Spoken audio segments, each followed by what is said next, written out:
जानते हैं पंच केदार का इतिहास। महाभारत का युद्ध समाप्त हो चुका था। युधिष्ठिर अपने 4 भाइयों के साथ श्री कृष्ण से मिलने गए। बधाई हो धर्मराज, आज अधर्म पे धर्म की जीत हुई।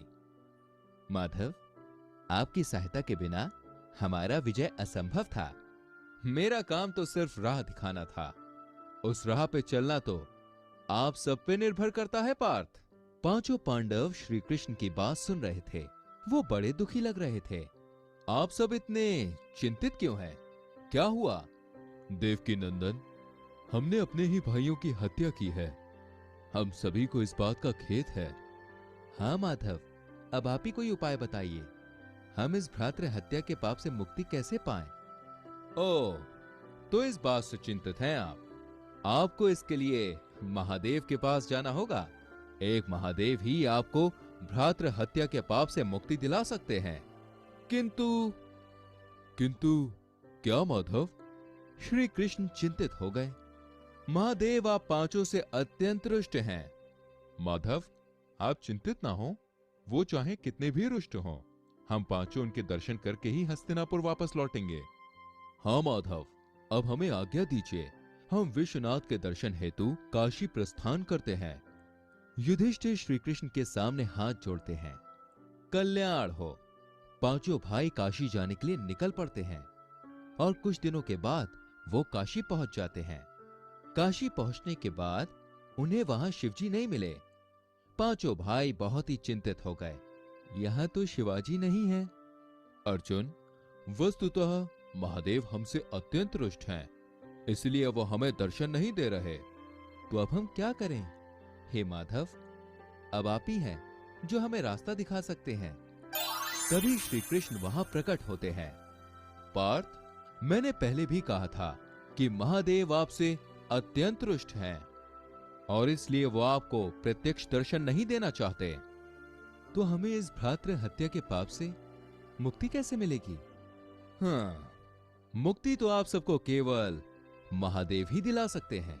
और क्योंकि वो आपको प्रत्यक्ष दर्शन नहीं देना चाहते, वो काशी से अंतर्ध्यान होकर अपने प्रिय स्थल केदार में गए हैं। अगर आपको उनके प्रत्यक्ष दर्शन करने हैं तो आपको केदार क्षेत्र में जाना होगा। उचित है, उनके दर्शन करने के लिए हमें कितना भी दूर क्यों न जाना पड़े, हम जाएंगे और मुक्ति पाकर ही वापस लौटेंगे। कल्याण हो। श्री कृष्ण वहां से अदृश्य हो जाते हैं। 5 भाई अब केदार क्षेत्र की ओर प्रस्थान करते हैं। थोड़े दिनों के पश्चात वे केदार पहुंच जाते हैं। शिव जी पांडवों को वहां देखते हैं और उन्हें देखते ही वो क्रोधित हो जाते हैं। ये सब यहां भी पहुंच गए, किंतु मैं इन्हें दर्शन देना नहीं चाहता। मैं बैल का रूप धारण करके उन गाय और बैल के झुंड में शामिल हो जाता हूं। वो मुझे कभी भी ढूंढ नहीं पाएंगे। शिव जी बैल का रूप धारण करके अन्य गाय और बैल के झुंड में शामिल हो गए। 5 पांडव शिव जी को ढूंढ रहे थे।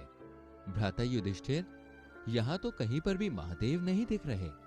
श्री कृष्ण ने तो कहा था वो यही है। हाँ अर्जुन। इतने में भीम की नजर पशुओं के झुंड पे पड़ती है। उसमें से एक बैल बाकी बैलों से एकदम अलग दिखता है। उसको देखकर भीम को बहुत ही आश्चर्य होता है। भ्राता युधिष्ठिर, वो बैल को देखिए। वो बैल आपको बाकी अन्य बैलों से भिन्न नहीं लगता? हाँ भीम, वो भिन्न तो है, किंतु भीम थोड़े मुस्कुराते हैं। हाँ, तो ये बात है। क्या हुआ भैया? अर्जुन, अब देखो मैं क्या करता हूं। भीम अपना विशाल रूप धारण करते हैं और अपने दोनों पैर पहाड़ों के बीच फैला देते हैं। मुझे ज्ञात हो गया है कि मेरे भोलेनाथ ने बैल का रूप धारण किया है हमें भ्रमित करने के लिए। अब अन्य सारे पशु मेरे 2 पैरों के बीच में से चले जाएंगे, लेकिन महादेव नहीं जाएंगे। और हुआ भी वैसा ही। बाकी सारे जानवर भीम के 2 पैरों के बीच से होकर निकल गए, सिर्फ एक बैल को छोड़कर। ये देखकर बाकी 4 पांडवों ने भी शिव जी को पहचान लिया।